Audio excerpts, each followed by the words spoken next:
Hi there, intrepid viewers. Dr. Lena Rodriguez coming to you with a rant. You may be surprised.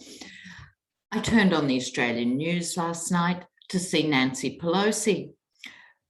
And then she said, straight off the bat, praising our Prime Minister, Scotty from marketing, for his action on climate change. Nancy, who is advising you? The man has set us back 50 years. It's just disgusting. He won't even send people to climate change delegations. We won't sign anything international about climate change. This is a man who brought a lump of coal into Parliament saying this is the way forward for Australia. Everywhere in the world's going anti-fossil fuels. What's his contribution? He wants to open the biggest coal mine in the world. And who's that with? That'd be Adani, who is, that's an Indian company that is being on trial in India for its corruption. Where is the mine? In Queensland, where all the tailings and all the toxic runoff runs onto the Great Barrier Reef, which is a World Heritage Natural listing. It will kill the Great Barrier Reef. That's a 1,500-mile stretch of coral reef that he's determined to wipe off the map. And he's just bought little Chernobyl submarines for us with no consultation with the Australian people, with no ways of dealing with nuclear leaks or accidents. He's appalling. I'm very, very disappointed and astonished that she should say that. So is she badly advised? Because her researchers should actually be sacked. Anyone who came up with a good idea about Scotty and climate change does not know how to do their research. Or was she thinking, I know he's a dog in the manger, as we say, and he's hopeless, and I'll embarrass him by saying how good he is or something. It is too warped for my little tiny brain to get around this stuff. So let me be crystal clear. Australia just recently came last in a list of 50 countries on climate change. We are really, really spectacularly bad at this issue. So I just wanted to set the record straight. Right, now in other news. Here we go. Eric Trump's attorney has signed off not going there. I mean, it's hard for defense attorneys when you know your client is totally guilty as hell. It is difficult. But people like to make a name for themselves by taking high-profile cases and stuff. But he knows he's working with someone with the brain of a cactus, and there's millions and millions of these documents that are saying, guilty as charged, Your Honour. You know. And then there's that mad woman defending herself against her January 6th charges, saying, I'm a sovereign citizen. Of what? Of what, pet? And the judge has just got his head in his hands and he sent her to jail. So what I'd like to look at first is Bush, the Bush family, the whole dynasty or dynasty, as you guys say, is throwing its weight behind trying to stop the Trump juggernaut. And they're doing a fundraiser for Liz Cheney.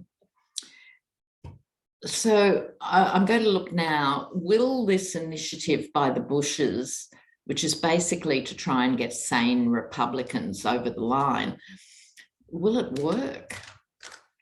Will it work? Let's find out, intrepid viewers. So this Bush initiative for trying to save the Republican Party, will it work? Will it work? Let's see.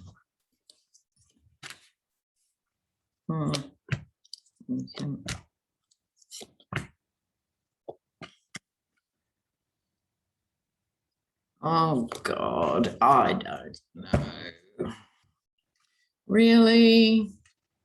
Now, if you fit into that camp where you're an old school, small c conservative Republican, your heart is breaking right now because everything you've ever stood for or represented has been flushed down the golden toilet, including abuse of serving members of the armed forces and all of that.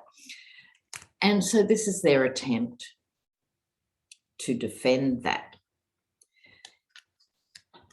They have allies and they have a firm base to work on.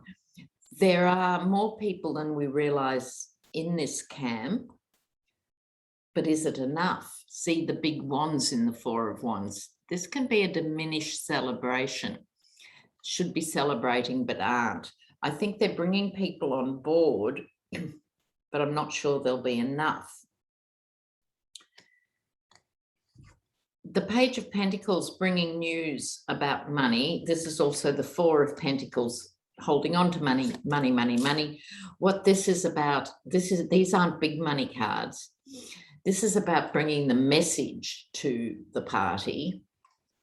And this is about using what resources they have at their disposal wisely, not squandering them. Okay, that's what they're intending to do. But here's the Fool card. And in this context, I think this is a bit of a fool's errand because I don't think you can sway the base. And even though the base that all these GOPites are terrified of, at best is 25% of the American population. So I don't think they're going to be able to sway them really. The truth will come out in the end, but put it this way, if I had to sum this up, I think they're not going to be able to save the traditional GOP. The Fool is new beginnings. They might have to start a new party. And that'll mean losing a few elections, because what happens in a two-party system, which is what's wrong with Australia, the UK, so many other places, when you've only got two parties who are active and a third one comes in, like we got the Greens and we had other attempts at third party stuff, they can just take away votes from both the other major parties. You need a system. The Australian system isn't too bad. So what happens with a third party is they have to say ahead of time, or at least indicate strongly, that they will support most of the agenda of this party or that party. So you know, if you vote for them, we have a preferential system. Their votes in turn will go towards the other party. But it's a bit more complicated than that. Sorry, I'm giving them really the Sesame Street view. But I think they can't save it. I think they're going to have to start from scratch. And if they're going to be the boring old party of big business, they're not going to capture a new audience for a very long time. So I don't think it's going to make it much of a difference. Right. Now, before I go any further, the shame award of the week goes to the governor, Gianforte of Montana. His hospitals are full of dying COVID patients, and yet he's refusing to let the hospitals actually vaccinate and be another source of getting vaccinations and stuff. A truly disgusting human. So he gets the shame award of the week. Now, I've been asked about Lauren Boebert. I'm never sure how to pronounce her name. I'm going to have a very quick look at her because she doesn't deserve more. She's the one who flounces around going, I've got a gun in my bag, look out AOC. She's basically hassling AOC. I'm surprised she hasn't taken out a restraining order against this woman. So we have Lauren Boebert, Colorado. So what's her story? Well, in case you've missed it, it's quite a straightforward story in many ways. So she was brought up on welfare. She left school when she got knocked up. She then got a job at McDonald's and got arrested for causing a disturbance at a music festival.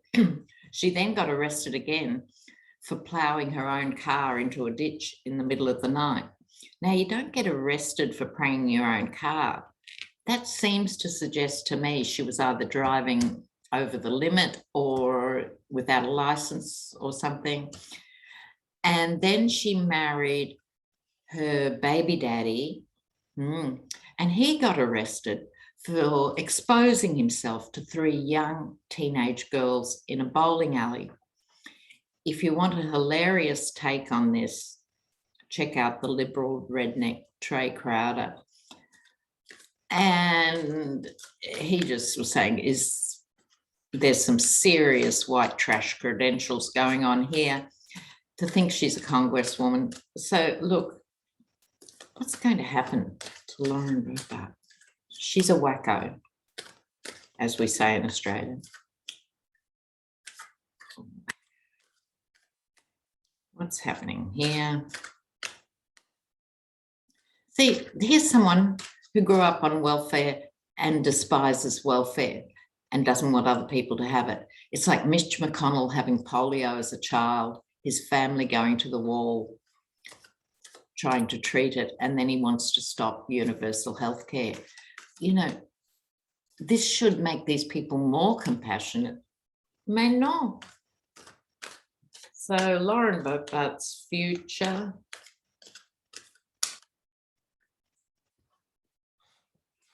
Okay, this won't take long.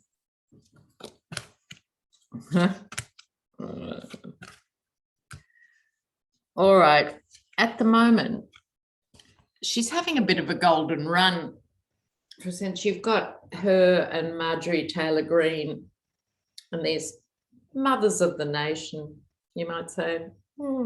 Really? I think the universe is having a little smirk when it gave me the Empress.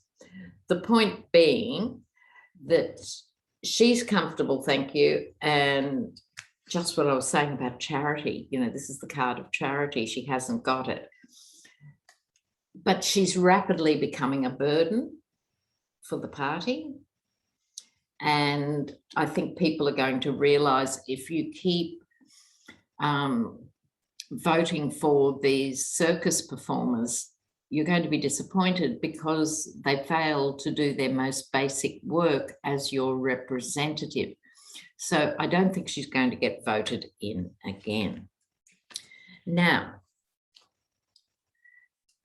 the Arizona audit. I mean, truly, when we heard the name Cyber Ninjas, we really knew it was all over at that moment, didn't we? Really, absolutely crazy stuff. So, of course, the result of the audit is in, only to find Biden got a few more votes. Trump must be spewing. So let's see, what's Trump's reaction to the Arizona audit?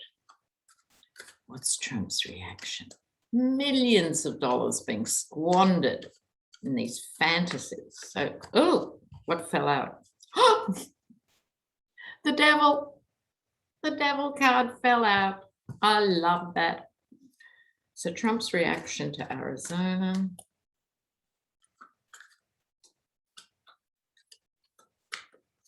Here we go. Oh, this is going to be really, this is something. He gets, let me share this, intrepid viewers.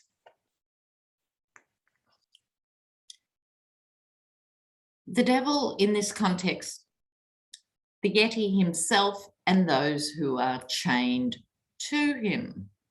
Okay. If you stay chained to him, this is Trump Tower going down in flames, I think literally and symbolically. I couldn't be happier, intrepid viewers. So he's not happy. I'm sure he's already come out and said something, but he's got more to say about it. But I think he's genuinely surprised. In other words, he's hanging around. There's a delay between his reaction now, which would be going around kicking heads around the office, but there's going to be a more profound reaction. An evaluation is going to take place in public because I don't think things are finished yet with the Arizona audit. I think there's going to be an audit of the audit because they took things to other states, the whole boxes got wet, dreadful things happen. So this is the card of evaluation. So those states that are still pursuing similar thing, I think Wisconsin is, and somewhere else, they can keep pouring money at this issue. But fortunately for America, the system's just holding up, and it's going to evaluate whether you can just have these phantom recounts, because America is in deep trouble if it seems to be the new GOP strategy. Every time we lose, we'll just contest it and waste another year and $6 million every time. We can keep doing this. But I'm going to look at, will this continue, or will there be some legal challenge to the whole process of doing this? Will these endless stupid audits continue? Will these audits continue? Will these audits continue?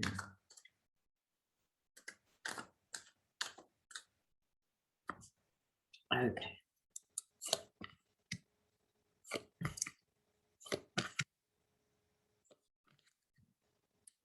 Well, that's a bit disappointing. They're going to keep pursuing these sinister agendas in secret. They have an opportunity to change their mind and do it differently, but I don't think they will, because not while Trump's still in the picture. Here he is, the King of Pentacles. Not that he has much money, actually, but that's another story for another reading.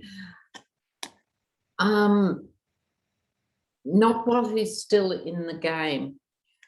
There's going to be some news about the money that was spent. There's going to be yet another scandal and yet another series of court cases about the audit. So my answer is it will continue as long as he's even in the wings. So the only thing we've got to look forward to is there will come a point, please, where he'll have to bow out. We know he'll keep saying, yeah, I'm running in 2024. That gives him power over all the GOP operatives. It gives him a reason to hit people up for money between now and then because he's going to win.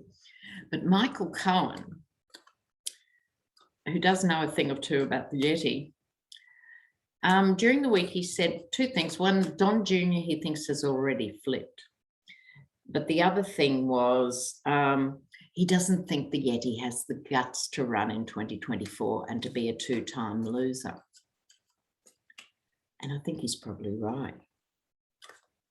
Okay, now,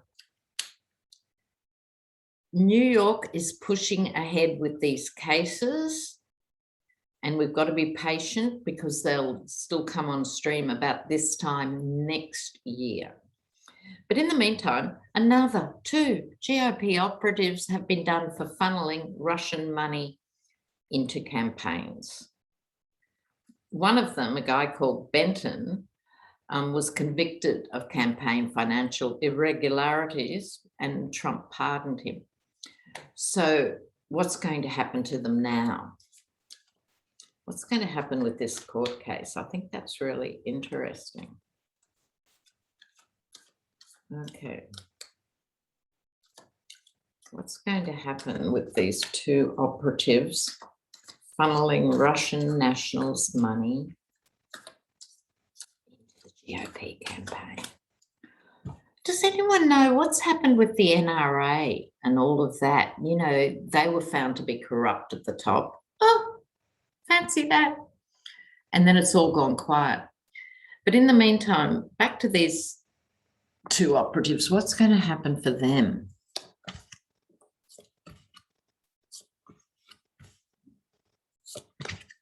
Oh, they're going to jail. Oh, I'd love that to be right. This is the thing. Because there are some people trying to clean up the GOP, all of this is a burden, right? This is the card of money laundering. Hello, money moving between hands. When it's not charity, in political readings, it's money laundering, at least for me. The judgment card. And I think jail. Oh, how exciting is that? A little tiny bit of justice in an unjust world. Oh. Now, I'm just going to read briefly. I was just on with Diane's tarot. We had a live read and we read on Haiti and what's happening with the refugees from Haiti. And I'm going to do a little mini read from a different angle now and then tell you everything. Awful images of refugees being whipped as they were turned around. I'll just take this moment to remind you, viewers, it is not illegal to seek asylum. No. And we have the same debate in Australia. So Australia, apart from being really bad on climate change, is the most savage, awful nation for turning back the boats of refugees. We have a disgusting record of sending refugees offshore to islands where no one can go, no one can interview them, where doctors have to sign non-disclosure agreements, where politicians can't go unless they're escorted. It's complete secrecy. It is not illegal to seek asylum. Okay, Haiti. Is there any hope for Haiti here? What's going to happen with Haiti? This isn't the refugees, this is the country of Haiti. Country of Haiti.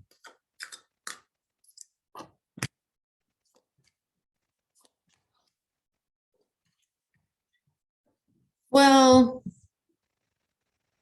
a bit more positive than I would have thought. And I certainly don't think this is the immediate future because poor Haiti, it suffers dreadfully where the big loggers have come in. They have dreadful landslides. They have hurricanes. They've got a completely corrupt government. They've now had a political assassination. So, Haitians are strong people. They're very strong people. The answer is in the youth. If they can look out to get international help, this is about grooming a young generation to be non-corrupt parliamentary figures. Have to go there. The nation can survive, but it needs this help. And I'll finish with Haiti with what I said on Diane's program too. Occupied by the French, colonial slave trading French, who then was so put out by the fact there was a slave rebellion in Haiti, they've ignored it ever since. My question and my challenge is, with all this suffering in Central America, South America, and Haiti, they're all Catholic countries. Where is the Vatican? I'm going to say it out here. I think the Vatican should be held up for crimes against humanity.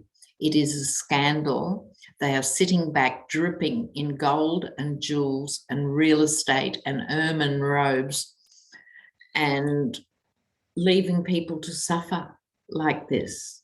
Why hasn't the Vatican sent in demountable housing, doctors, teachers for the children who are stuck under bridges and everywhere else in motion? Where is the Catholic Church? I'll leave you with that thought. Any Catholics out there, please go and ask your local priest what they are doing about this. And I'd love to hear your stories. What is the reaction you get? Guys, I love you. I'll be back really soon. Ciao, ciao.